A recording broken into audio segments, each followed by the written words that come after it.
dans une nouvelle vidéo de Women and Pearls. Aujourd'hui, comme promis dans ma dernière vidéo, je vous présente mon guide de préparation des fêtes.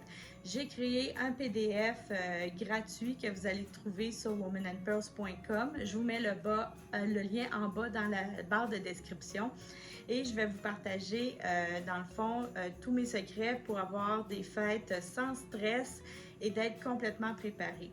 Là, vous allez me dire peut-être pourquoi dans une chaîne de préparation personnelle, d'autonomie, de fabrication maison, on parle de préparation des fêtes. Bien justement, la préparation, c'est aussi dans notre vie de tous les jours, c'est de faire face à tout ce qui se passe dans notre vie, que ce soit des choses qui sont récurrentes, comme ce soit des choses qui sont inattendues. Donc, la préparation des fêtes, c'est quelque chose qui revient à chaque année. On le sait, c'est la période la plus stressante de l'année. Beaucoup de personnes, dans le fond, n'aiment pas les fêtes parce que justement, il y a une surcharge de travail, il y a beaucoup de choses à faire. Il y a beaucoup de dépenses aussi qui sont associées. Donc, je vais vous montrer comment se préparer pour les fêtes pour qu'il y ait le moins de stress possible. Une autre raison pourquoi j'ai fait ce guide de préparation pour les fêtes, c'est qu'à un moment donné, j'ai eu un état de santé qui m'a tracassée au point où ça aurait pu être grave et je me suis rendu compte que j'aurais pu, dans le fond, partir, quitter ce monde.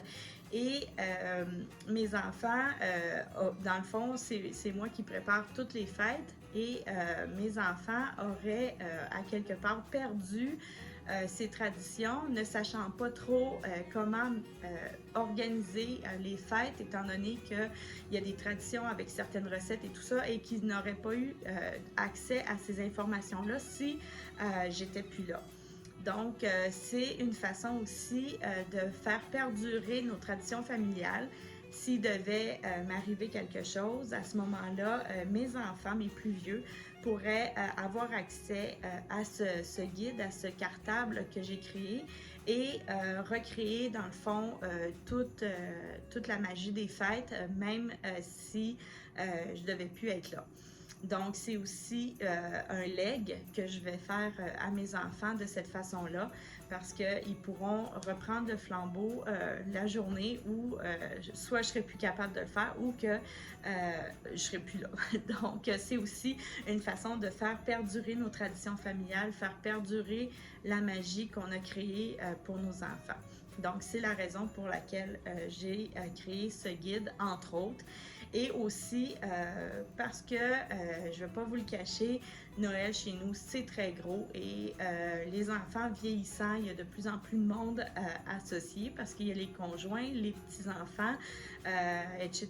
Donc, on grandit de plus en plus.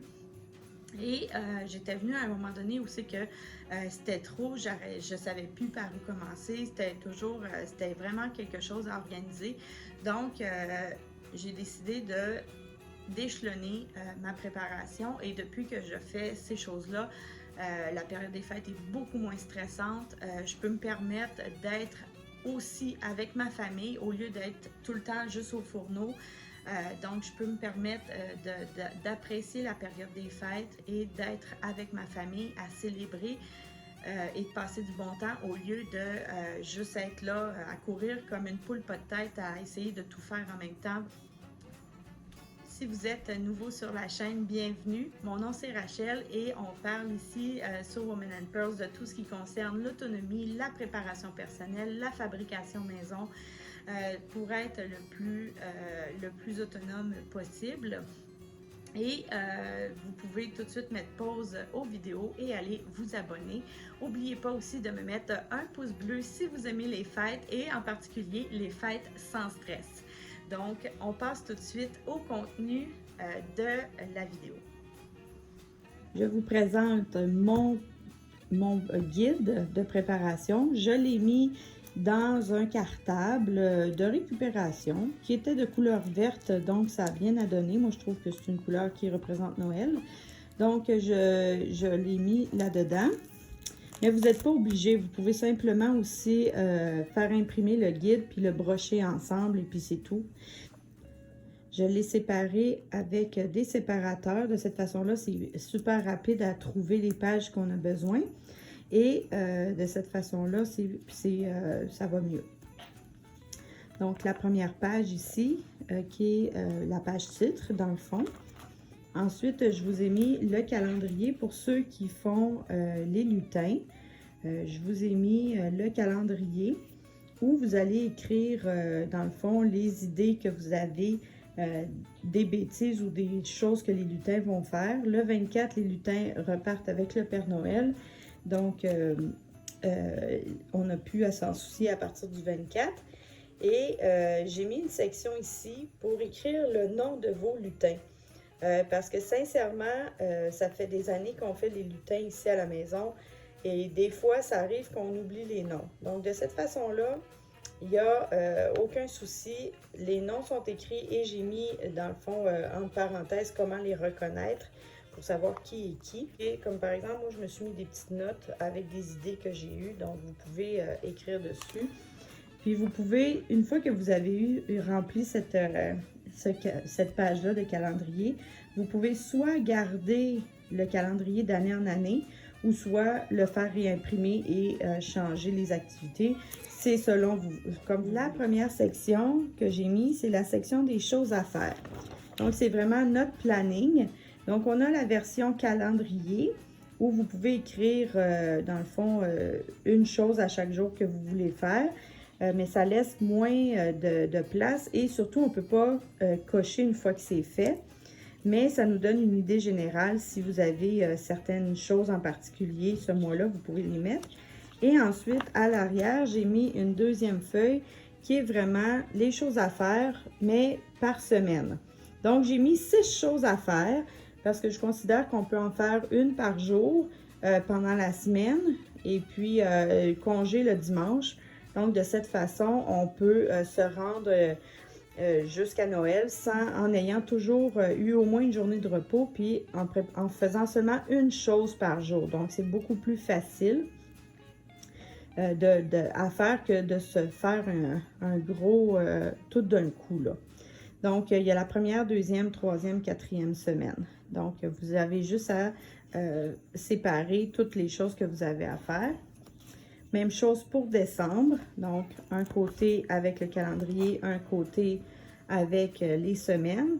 Et quand on arrive proche des dates de fête, donc le 23, 24, 25, 26 décembre, là, j'ai mis vraiment à la journée. Parce que même si on planifie d'avance, il y a des choses qu'on ne peut pas faire trop d'avance. Comme par exemple, il y a certains plats qui ne peuvent pas être congelés, qui ne peuvent pas être mis en conserve, etc. Donc, on n'a pas le choix de les faire la journée même ou 1 ou 2 jours avant. Donc, je vous ai mis vraiment les 4 journées les plus stratégiques avec les choses qu'il y a à faire. Et c'est vraiment des choses qui sont de dernière minute. Puis, comme par exemple, là, c'est vraiment comme réchauffer ce qui doit être réchauffé. Là, c'est parce qu'on doit manger. Donc, c'est vraiment rien de gros à faire. Même chose pour les dates de la fin de l'année et du début de l'année. Donc, pour le nouvel an. L'autre section, c'est la section décoration. Là, je vous ai mis, si vous avez choisi un thème. Nous, notre thème, c'est chalet / farmhouse. Donc, c'est le style que j'aime bien à la maison. Donc, ici, je vous ai mis, dans le fond, des idées. Comme par exemple, dans l'entrée, la couronne pour mettre à l'entrée, un tapis d'entrée et des autres, comme par exemple, bon, moi, j'ai des boules que je veux accrocher dans mon entrée. On a une décoration gonflable, etc. Donc, on coche ce qu'on a déjà fait. Donc, moi, j'ai déjà certains thèmes qui sont faits. Il y en a d'autres que ça va dans la semaine prochaine. Donc, c'est ça. On y va et on peut rajouter si on a des choses qu'on veut rajouter qui ne sont pas là. Ça, c'est vraiment comme les idées générales. Après ça, vous y allez en le personnalisant. L'autre section, c'est la section cadeaux. Donc, il y a une section avec la liste des cadeaux. Donc, chaque personne a un carré. Donc, vous mettez le nom de la personne et les cadeaux que vous avez pour cette personne-là. Vous pouvez mettre vos idées cadeaux. À ce moment-là, vous les mettez à la mine. Moi, ceux que j'ai écrits en ce moment, c'est des choses que j'ai déjà achetées. Et puis, de cette façon-là, ils sont déjà là.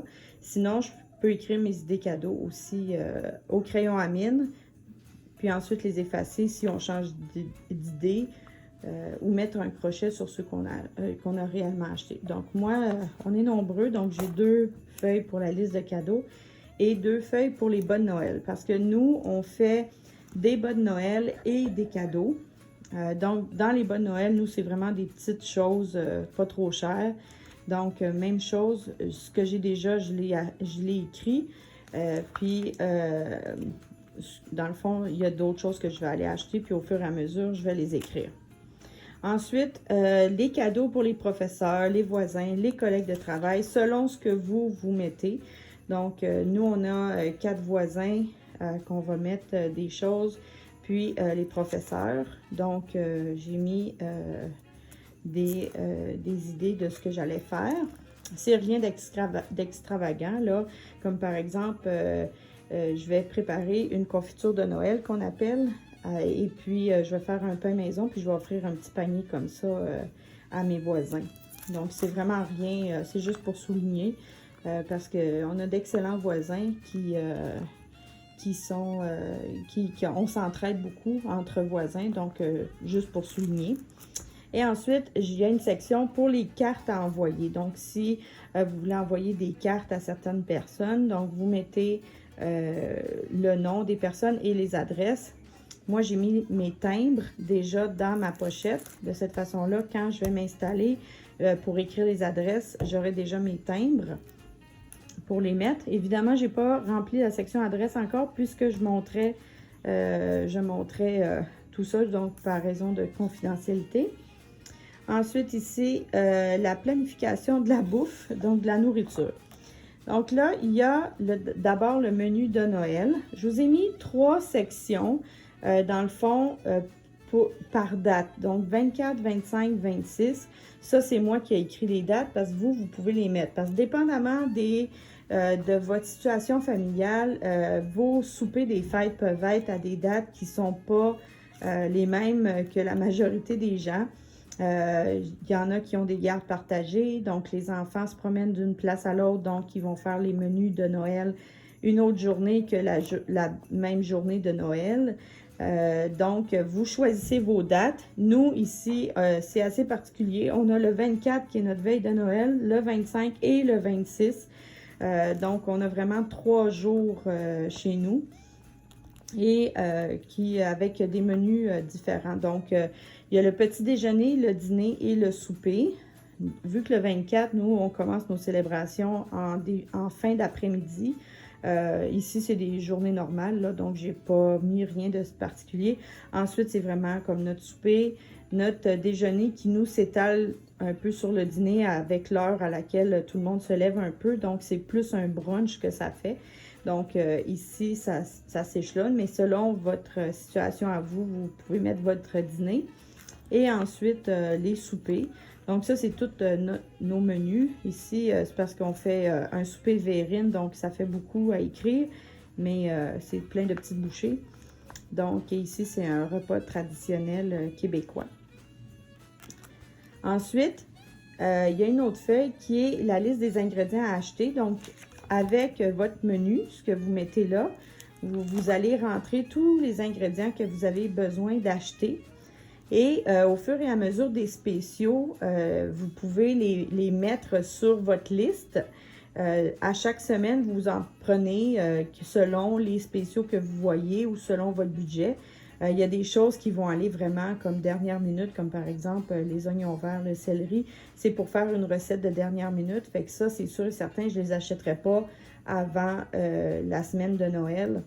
Donc, mais pour d'autres choses que je peux acheter, vous avez vu dans l'autre vidéo, dans la vidéo que j'avais fait, le retour de course, je vous avais montré que j'avais déjà commencé à acheter des viandes à fondu et des bouillons à fondu. Donc, ici, ils sont là. Donc, il y a des choses que j'ai aussi en réserve et tout ça. Justement, après ça, il y a la liste des ingrédients qu'on a déjà en stock, qu'on vient mettre ici et où est-ce qu'on les a mis. Parce que des fois, on achète de quoi, puis on ne sait plus dans quel congélateur ou dans quelle armoire on l'a mis. Donc, ici, j'ai écrit où ça se trouvait dans la maison, que ce soit dans le congélateur, quel congélateur, puis ensuite quelle tablette, etc. J'ai une tablette que j'ai écrit, que j'appelle Noël, où justement j'ai fait de l'espace pour avoir que mes ingrédients de Noël que je vais mettre là. Puis il y en a d'autres, comme par exemple la moutarde de Dijon et le ketchup, font partie de mes réserves de base, donc ils sont dans la tablette condiments. La section suivante, moi je l'ai appelée biscuits et gâteries, mais dans le fond, c'est un espace où je mets des recettes. Je vous ai fait une fiche de recettes où vous pouvez inscrire vos recettes quand c'est des recettes personnelles ou des recettes que j'appelle de grand-mère qui sont transmises de génération en génération. Mais si vous voulez, vous pouvez aussi vous mettre des photocopies ou des imprimés de vos recettes que vous avez. Donc, j'en ai quelques-unes comme ça. L'autre section, c'est budget et reçu. Parce qu'évidemment, quand on parle d'autonomie, puis on veut essayer d'être le plus frugal possible, d'être le plus économe possible. Ça ne veut pas dire d'être radin, mais juste au moins de vivre dans les limites de notre budget. Donc, ici, le budget cadeau, le budget nourriture ou autre, par exemple les décorations ou autres dépenses que vous avez de relier. Par exemple, si vous devez voyager pour aller rejoindre votre famille, les dépenses du voyage, etc., l'essence, etc. Ensuite, la liste des dépenses que vous allez mettre ici. Et à la fin, on a, est-ce qu'on a respecté notre budget ou non? De cette façon, on est capable de faire le suivi de notre budget de Noël. L'autre, ici, c'est la feuille que j'appelle reçu de caisse. Donc, on peut utiliser encore, comme je vous ai dit, des feuilles, des protections, des feuilles plastifiées. Et on a juste à glisser nos reçus quand on a des cadeaux qu'on a achetés dessus pour si on a besoin de les échanger ou de les retourner. Mais si vous ne le faites pas avec le cartable puis que vous faites juste le brocher, vous pouvez mettre un papier adhésif pour coller vos reçus sur la feuille. Ou encore coller une enveloppe et mettre tous vos reçus à l'intérieur. La section suivante, c'est la section activités. Dans la section activités, j'ai remis un calendrier, mais cette fois-ci, c'est vraiment un calendrier où vous allez mettre toutes vos activités et vos soirées qui sont planifiées, etc. Parce qu'il peut y avoir des réceptions pour le bureau, donc il peut en avoir pour monsieur, madame, il peut y avoir des spectacles de fin d'année que les enfants vont faire à l'école, des présentations qu'ils vont faire à cause de leurs cours de danse ou de leurs différents cours de sport, etc. Donc, on peut les rentrer à l'intérieur. Vous pouvez mettre aussi vos traditions. Donc, à ce moment-là, vous pouvez vraiment comme remplir votre section pour les fêtes. Donc, moi, j'ai pas mal rempli mes sections. À l'intérieur, c'est sûr que des fois, il peut y avoir des choses qui vont se mettre à la dernière minute puis qu'on va devoir bouger. Comme par exemple, les vendredis, nous, on a surtout des soirées cinéma. Donc, s'il y a besoin, on peut bouger pour une autre journée. Comme vous pouvez voir, nos samedis sont déjà pleins pour le mois de décembre. Nos dimanches aussi, c'est des activités qu'on fait à la maison pour la plupart, mais c'est ça. Donc, je vous montre un petit peu ensuite. Je vous ai mis une feuille tradition ou activité familiale. Donc, le nom de votre activité, le matériel que ça vous prend, puis la préparation que vous devez faire pour y arriver.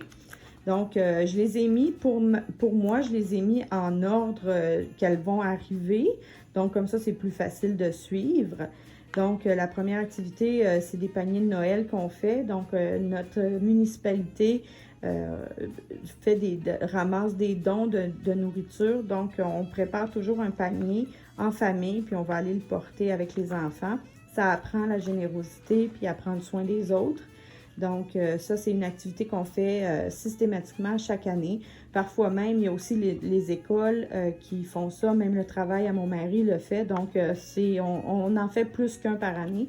Donc, c'est notre première tradition. Ensuite, nous, on a une chose qu'on appelle la légende de la canne en bonbons. Donc, la légende, c'est quelque chose que j'avais trouvé sur Internet. Comme vous pouvez voir, c'est vieux. Ça fait longtemps qu'on l'a. Les enfants ont dessiné dessus. Donc, je mets ce que ça nous prend pour faire l'activité, puis ce qu'on doit préparer. De cette façon-là, on n'oublie pas. Dans cette activité-là, j'ai aussi besoin de certaines recettes. J'ai 2 recettes qui vont avec l'activité, donc je les ai mis à la suite de mon activité. Ensuite vient la Saint-Nicolas. Donc, chez nous, on célèbre la Saint-Nicolas. C'est sûr que c'est pas aussi gros qu'à Noël, donc on met les bottes en dessous du sapin et c'est des petites friandises. Donc, je choisis qu'est-ce que je mets dans les bottes. Ensuite, préparer les manolas, c'est une spécialité alsacienne, ainsi que les pains d'épices. Donc, soit on les achète ou on les fait. Nous c'est fait maison, mais si vous les achetez, donc une fois que c'est fait, vous pouvez cocher comme quoi vous les avez achetés. Donc, voilà pour la Saint-Nicolas. Cette page-là, je l'ai faite imprimer. Donc, je l'ai créée, je veux dire, et puis vous avez juste à l'imprimer. Elle est toute prête. Donc, surtout pour mes amis européens. Ensuite, une autre tradition qu'on a, c'est une soirée Grinch. Le Grincheux, c'est un film qu'on écoute avec les enfants, avec des activités qu'on fait pendant le film. Encore là, il y a une recette qui va avec que j'ai mis ici. Ensuite, on a comme autre tradition, c'est le souper de Bethléem. Donc, c'est un repas qu'on fait un peu comme un plateau de charcuterie, si vous voulez. C'est dans le fond, qu'est-ce que Joseph et Marie auraient pu amener lorsqu'ils sont partis pour Bethléem. Donc, c'est une activité un peu plus spirituelle que l'on fait. Ensuite, on fait des maisons de pain d'épices et une crèche en pain d'épices. Donc, ici, j'ai mon modèle pour découper mes biscuits de pain d'épices que je vais faire pour ça. On en a un autre que c'est le symbole de Noël et une chasse de la nativité en famille. Donc, ce qu'on fait, c'est qu'on part en voiture le soir, une fois qu'il fait noir. Les gens ont mis leur décoration et les enfants ont une photocopie de cette feuille-là. Et au fur et à mesure qu'ils voient ces éléments-là, ils vont cocher sur leur feuille. Donc, c'est l'occasion d'être ensemble, de voir les lumières de Noël, de se promener en famille. Puis c'est ça, c'est vraiment le fun. L'autre, c'est les recettes en dernier. Donc, des recettes ici qui ont été transmises par des amis, etc. Et ensuite, j'ai aussi des recettes qu'on utilise et qu'au lieu de les réécrire, vu que je les avais, il y en a que c'est carrément la recette en tant que telle. Puis, il y en a d'autres que c'est des photocopies que j'avais. Donc, c'est mes recettes que j'ai mis à l'intérieur. Donc, vous pouvez faire la même chose. Vous pouvez soit prendre les recettes telles quelles ou encore toutes les réécrire sur le PDF que je vous ai créé ici. Donc, de cette façon-là, vous avez tout ce que ça prend pour fêter et pour préparer votre Noël. C'est ce qui conclut la vidéo sur le guide de préparation des fêtes. Donc, vous pourrez trouver le guide, comme je vous ai dit, sur womanandpearls.com et le lien est dans la barre de description en bas. N'hésitez pas non plus à partager le contenu de la vidéo. Le PDF en passant est complètement gratuit. Vous avez juste à aller le télécharger et à le faire imprimer. Donc, je vous encourage à partager la vidéo avec ceux qui seront intéressés à avoir des fêtes sans stress. N'oubliez pas qu'on est aussi toujours dans la série sur l'autonomie. Donc, dimanche ou lundi devrait sortir l'autre vidéo sur celle de la semaine. Et étant donné que c'est le premier dimanche du mois, on va retourner parler du cartable d'urgence et on va particulièrement parler de comment prévoir les catastrophes qu'on doit mettre dans notre plan d'urgence. Donc, c'est une vidéo super intéressante et pas trop longue non plus.